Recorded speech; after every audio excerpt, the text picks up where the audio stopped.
계속해서 이번 주 증시 흐름 전망해 보는 시간입니다. 지난주 미국과 우리 증시 모두 다소 힘이 빠진 모습이었죠. 이번 주는 미국과 중국의 소비 지표 그리고 지난달 연준 FOMC 의사록이 주목됩니다.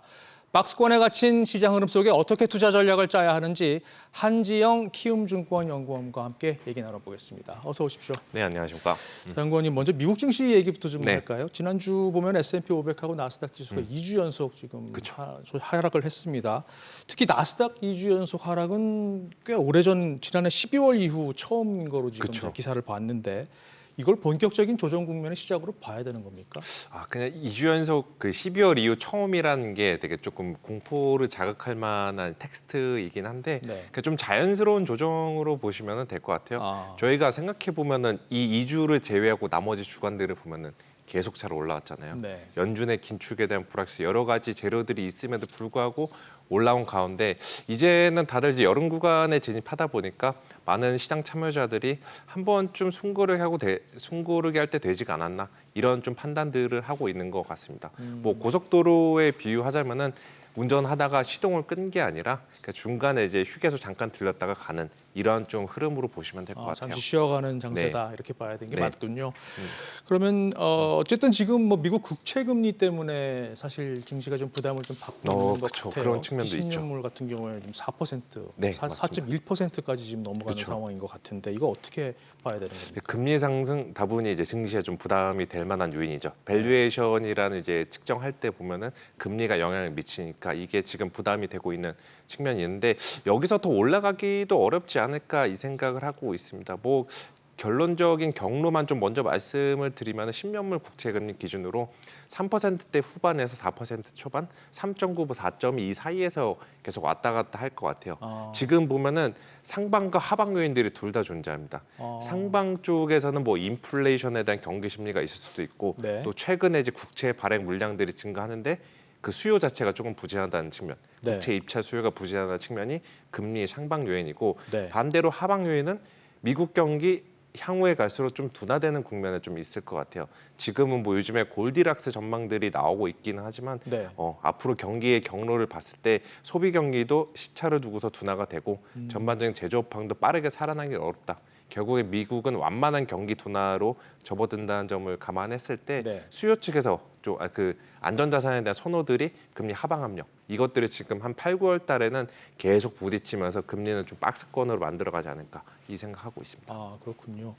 자, 그렇다면 이번 주 나올 이제 주요 이벤트들, 이슈들을 좀 짚어보죠. 먼저 미국 경제 3분의 2를 차지하는 소매 판매가 지금 예정이 돼 있습니다. 시장에서는 0.4% 증가 정도를 예상하고 있는 것 같은데요. 어떻게 보십니까? 증가하는 건 맞을 것 같아요. 그래서 아마도 그 7월 달, 8월 달까지 데이터들, 미국의 데이터 그때그때 들어온 데이터들은 지금까지는 잘 나올 것 같습니다. 그런데 저희가 생각을 해야 되는 게 경제도 그렇고 주식시장은 더욱더 그런데 기대치 변화에 따라 움직인다라고 보시면 될 것 같아요. 지금 미국 경기에 대한 기대치들이 계속 높아지고 있습니다. 그거를 알 수 있는 게 경기 서프라이즈 지수라고 있는데 이게 어떤 지표가 발표됐을 때 시장의 예상보다 높게 나오면 플러스 값을 매기고 안 좋게 나오면 마이너스 값을 매겨가지고 그 지수를 하는 건데 이 지수가 지금 계속 올라가고 있습니다. 미국은. 이 말은 투자자들이 일반 이코노미스트 사람들이 미국 경기에 대한 눈높이가 굉장히 높아져 있다는 거죠. 근데 주식시장에서는 이 눈높이 충족시키지 못하면은 그에 따른 대가를 치러야 됩니다. 그래서 아마도 이번에 소매 판매 전달 대비 증가, 전년 동월 대비 완만한 상승 흐름은 나올 것 같은데 이게 시장의 기대치를 상회하냐 하회하냐 이게 더 관건으로 보시면 될 것 같고 저는 개인적으로 시장 기대치 갈수록 충족시키지 못하지 않을까 이 생각을 하고 있습니다. 아까 잠깐 말씀드렸다시피 뒤로 갈수록 미국의 경기는 둔화되는 이러한 경로를 투영을 해보면은 결국에는 이번 소매 판매에도 좀 만만치 않은 주가 흐름을 만들어내지 않을까 이 생각하고 있습니다. 방금 시대한 기대치 말씀해 주셨는데 최근 흐름 보면 분위기가 지표가 좋게 나와도 악재, 나쁘게 나와도 악재, 양쪽으로 다 그렇게 해석하는 분위기가 있는 것 같아요. 이게 아직도 유효하다는 말씀이신가요?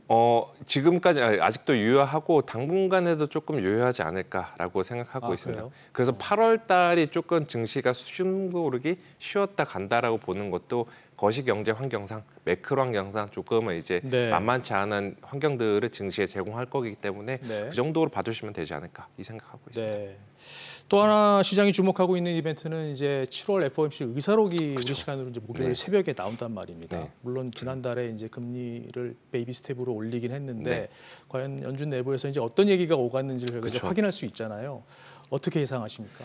매번 FOMC 의사록이 증시에 조금 중간중간에 한 소규모 변곡점들을 작용을 했었는데 네. 올해만 놓고 봐도 이번에는 그냥 좀 무난하게 넘어가지 않을까라고 생각하고 있어요. 네. 그걸 알 수 있는 게 지난 7월 말 FOMC 때 성명서를 보면은 6월 성명서에서 거의 바뀐 게 없어요. 이들도 그냥 똑같이 갔다라는 거죠. 네. 결국에 안에서 나왔던 논의들도 뭐 데이터 보고서 결정했다, 인플레이션 뭐 아직 높다, 한 번 더 인상하는 괜찮지 않을까 이러한 좀 원론적인 논의들이 나왔을 거기 때문에 네. 저는 개인적으로 이번 주 의사록 중요하긴 합니다. 대신에 그거보다 더 중요한 거는 다음 주 주말에 있는 잭슨홀 미팅에서 네. 과연 연준의 수장 파월 의장이 얼마나 스탠스 변화를 날지 이게 더 시장에서는 유의미하게 다가오지 않을까 이 생각하고 있습니다. 바꿔 얘기하면 다음 주 잭슨홀 미팅까지는 시장이 뭐 유의미한 흐름을 보이지는 않을 거다 이렇게 해석해도 되나요? 그렇죠. 주식시장 입장에서는 탑다운 거시경 매크로 환경상으로는 그렇게 좀 유의미한 재료들 그렇다 하방 상방 뚜렷한 재료등 제공 없이 박스권 흐름을 만들어 나가는 이러한 네. 환경을 있지 않을까 이 생각하고 있습니다. 네, 긴축 얘기 나온 김에 지난번 베이비 스텝 이후 이제 금리 더 이상 인상 안 할 거다라는 분석들이 나오고 있는데 어떻게 보세요, 연구원님? 예, 저도 7월 달이 사실상 이번 긴축 사이클의 마지막이라고 좀 보고 있습니다. 네. 지금 여기서 금리를 더 올리기에는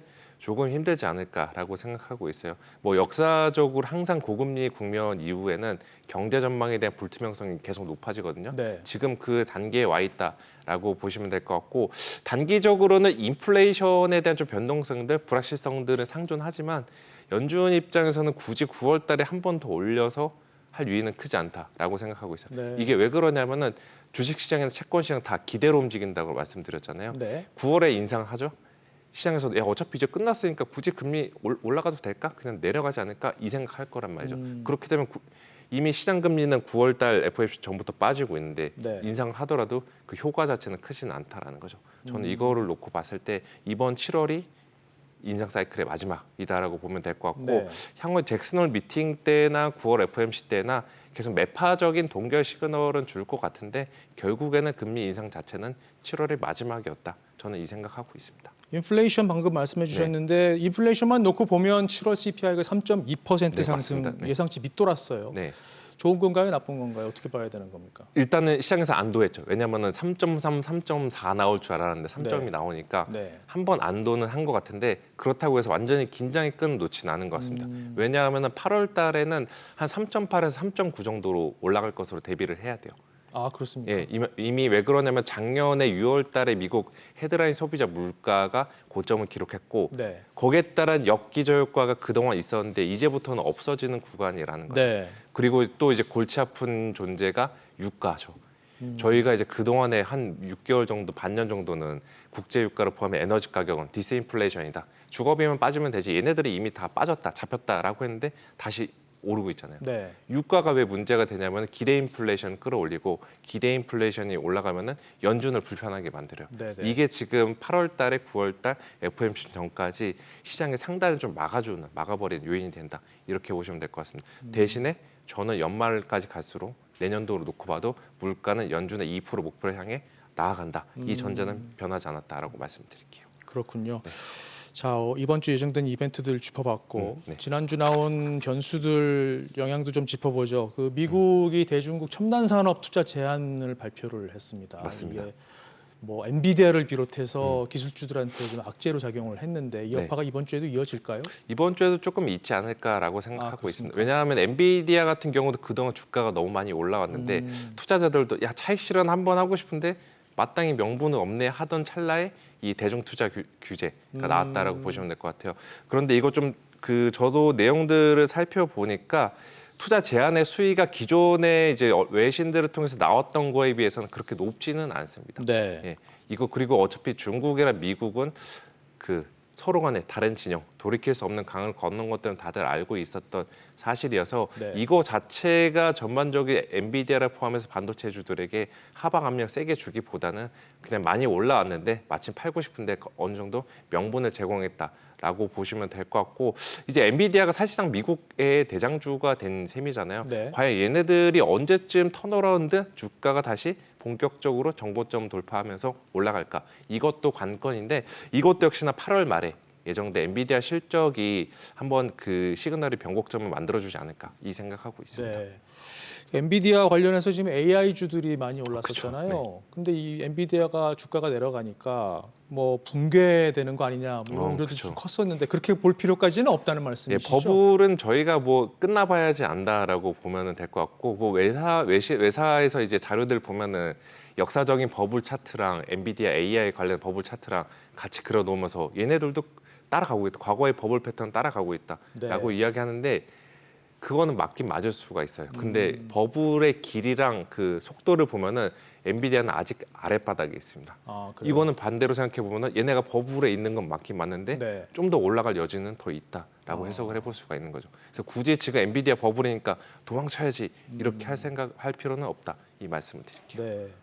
우리 반도체 업종은 어떻게 움직일까요? 삼성전자 같은 경우에 지금 7만 원 선 아래로 다시 네, 떨어졌잖아요. 네, 맞습니다. 어떻게 보세요? 이것도 지금 딱히 8월 달에 모멘텀들이 없다 보니까 이제 실적 시즌도 7월 달에 이미 다 발표가 됐었잖아요. 네. 그 이후로 딱히 모멘텀이 없다 보니까 주가는 조금 쉬었다 가고 있는 것 같고, 역시나 삼성전자 같은 경우도 SK 하이닉스 우리나라 반도체도 8월 말에 있을 엔비디아 실적 발표 이후에 네. 우리나라 애널리스트들이 과연 여기에 따라서 AI 관련된 수요 얼마나 조정할까, 또 메모리 업황 턴어라운드 어떻게 조정할까, 이게 관건인 것 같습니다. 그래서 8월 말까지는 조금 쉬었다 가는 국면으로 보시면 되지 않을까라고 생각하고 있습니다. 그렇군요. 그 최근까지 2차 전지 광풍 불었었잖아요. 어마어마했죠. 네. 네, 지금 좀 꺾였는데 네. 완전히 꺾였다고 봐야 되는 게 맞습니까? 아니면 다시 반등할 기회가 있는 겁니까? 어떻게 봐야 되나요? 이게 뽀모 현상이라고 하죠. 그러니까 남들에게 뒤처지기 싫어서 발생한 네네. 현상들. 그 7월 말에도 몇 차례 있었는데 8월 달에도 아직 좀 남아 있을 것 같아요. 아직까지 여기에 대해서 희망의 끈을 놓지는 않는 수급들이 조금 보이는 것 같아요. 빠질 때마다 사는 수급들이 지금 보이는 것 같습니다. 네. 그도 저도 나름의 이해를 하는 게, 과거에 우리나라 증시의 큰 테마를 형성했던 업종들, 종목들을 보면은 기대감은 있었는데 막상 그 기대가 숫자, 실적으로 이어지지 않은 것들이 대부분이었고, 그렇게 네. 되다 보니까 신기루 같은 현상들을 만들어내는데, 저는 제가 봤을 때 2차 전지는 숫자들 실적 계속 나오고 우리나라 반도체와 함께 쌍두마차급으로 성장한 산업이기 때문에 여기는 실체가 있다, 이렇게 보시면 될 것 같습니다. 그래서 저는 여기서 2차 전지가 뭐 포모 현상이 종료가 된다고 하더라도 주가가 막 예전에 5월 달에 주가 이 정도 레벨로 내려가지 않을 것 같고, 그냥 하단은 어느 정도 지켜가면서 정고점 언제 돌파하는지 이걸로 좀 여부로 넘어갈 것 같아요. 실적이 뒷받침된 수급이 계속 살아 있을 것이다 그쵸. 이렇게 보시는 거군요. 네, 맞습니다. 그렇군요. 지난주 후반부 보면 중국 정부가 3년 만에 그쵸. 해외 단체 여행 허가 떨어지면서 그러면서 관련주들이 많이 올랐단 말입니다. 이번 네, 주도 호재가 될까요? 오늘도 좀 잘 오르고 있더라고요. 네. 근데 지금 확실히 한국이 다이나믹한 게 가차없이 주가를 올려버리는 것 같아서 아마도 이제 막 고민이 되시는 분들은 2차 전지에 있다가 나도 이제 새로운 업종 갈아타보려고 하는데 네. 화장품 업종 지금 들어갈까 말까 고민하신 분들이 많을 것 같아요. 이제는 좀 태길의 길에 놓여 있다. 네. 옥석 가리기가 진행이 된다라고 보시면 될 것 같고, 여기서 저는 개인적으로 추천드리는 거는 양극화 키워드에 맞춰서 한번 접근해 보시는 것이 어떤가. 중국도 이제 예전처럼 한국 방문한다고 하더라도 김 막 사고 막 그 화장품 막 사고 이런 형태의 소비 형태는 안 보일 것 같고, 네. 여기도 좀 나름의 소비의 양극화가 일어날 것 같습니다. 그렇게 되면은 그 상류층들, 중국 상류층들이 한국에 와서 봤을 때 가장 돈을 잘 쓰고 갈 만한 산업이 어디인가, 업종이 어디인가, 비즈니스가 어디인가라고 생각해 보면은 뭐 직관적으로 떠오르는 건 명품과 관련된 면세 산업일 수도 있는데, 네. 저는 카지노 쪽, 도박 이쪽과 관련된 쪽이 상대적으로 큰 손들이 많이 돈을 쓰고 가는 업종이 되지 않을까라고 보고 있습니다. 네. 그리고 공교롭게도 지난주부터 중국 리오프닝 주들 다 같이 동반해서 올라갈 때 네. 카지노 업종도 오르긴 올랐는데 상대적으로 좀 덜 올랐거든요. 네. 부담이 좀 적다라는 거죠. 여기 쪽에 측면에서 한번 접근해 보셔도 트레이딩 아이디어 좀 나오지 않을까 이 생각하고 있습니다. 뭐 어쨌든 지금 코스피 지수는 계속해서 지금 박스권에 갇혀 있는 네. 형국이잖아요. 네. 중국 관련주 말고 다른 업종을 추천해 주신다면 뭐 어디를 좀 주목해서 봐야 될까요? 뭐 아마도 그 반도체나 2차 전지는 둘 다 이제 서로 주도권 다툼을 하면서 계속 왔다 갔다 주가는 움직일 것 같고, 네. 여기는 다른 말로 하면은 8월 달 정도에는 좀 재미없을 수도 있겠다라고 보시면 될 것 같아요. 대신에 저는 뭐 중국 리오프닝 말고도 바이오 업종도 한번 봐도 되지 않을까 이 생각하고 있습니다. 이유는요? 이유는 뭐 그동안 몇 년, 거의 3년 정도 계속 약세를 보여서 주가가 많이 눌려 있고 네. 그 수급이라 하죠. 수급도 조금 많이 비어 있는 상태입니다. 그 여기도 더 이상 악재가 나올 만한 것들이 잘 보이진 않아요. 그 8월 달까지 9월 달까지 금리 자체는 부담이 있겠지만 네. 어차피 연말로 가서 금리가 내려간다는 경로는 저는 유효하다라고 보고 있거든요. 네. 그렇게 되면 성장주들, 특히나 바이오주들에게는 뒤로 가서 계속 유리한 환경이라는 거죠. 지금 오늘도 좀 조정을 받긴 했는데 네. 이런 구간에서 사도 될 만하다라고 보고 있고, 또 하나는 ETF 관점에서 보시면은 보통 우리나라 같은 경우에 이제 테마형 ETF들도 많이 출시가 되는데 네. 출시되는 시점들을 보면은 주가가 많이 올랐을 때 출시가 됩니다. 시장 유행이 불었을 때 출시가 돼요. 네. 그런데 이번에 바이오 ETF들 같은 경우 줄줄이 상장을 하고 있는데 주가가 지금 내려가 있는 상태에서 상장을 하고 있다는 말이죠. 이것도 나름의 좀 유의미한 수급상의 변곡점 시그널이 되지 않을까라고 보고 있어서 네. 지금 지금 시점에서는 쉬는 것도 전략일 수도 있겠지만 난 쉬는 그래도, 것도 전략인가요? 난 매매를 그래도 계속 하겠다라고 네. 하시는 분들은 바이오 쪽 계속 좀 초점을 맞춰주시면 어떨까 이렇게 말씀드릴게요. 그렇군요. 네. 자, 종합적으로 그럼 이번 주 증시 투자 전략 어떻게 짜야 될까요? 네, 매크로 중요하죠. FOMC 의사록 있고 미국과 중국의 소비 지표, 산업 생산 지표도 있고 하지만 우리나라는 그것 못지않게 국내 수급적인 요인들, 2차 전지주, 또 지난주까지 핫했던 초전도체 관련주, 그리고 지난주 후반에 있었던 중국 관련주, 이들 간의 수급 다툼 계속 있을 것 같습니다. 그 과정에서는 증시가 지금처럼 장중에 좀 변동성은 있지 않을까. 여기 좀 대비해 놓으시면 되지 않을까. 환율도 좀 주목해 봐야 되죠? 예, 환율도 부담이 되는 구간이긴 한데 1,330원까지 네. 오늘 갔다 왔었는데 네. 여기서 더 올라간다라고 보기보다는 그냥 1,300원대 이상에서 머물러 있는 이 구간으로 보시면 될 것 같고 네. 지금 시점에서 환율이 올라간다고 해가지고 외국인들이 그렇게 한국 증시 많이 팔지는 않을 것 같아요. 이미 작년부터 환율 올라가는 구간에서 한국에 대한 비중도 역대급으로 많이 줄여놨거든요. 네. 이들 입장에서 더 이상 한국 뺄 유인은 별로 없다. 이렇게 접근하시면은 현재 고환율 다분히 외환시장에서 트레이더 하시는 분들에게는 우려가 되는 구간이긴 하지만 주식시장 입장에서는 그렇게 큰 악재가 되지는 않을 거다. 이 말씀을 드리겠습니다. 그렇군요. 네, 오늘 여기까지 듣겠습니다. 네, 지금까지 키움증권 한지영 연구원님과 함께했습니다. 고맙습니다. 네.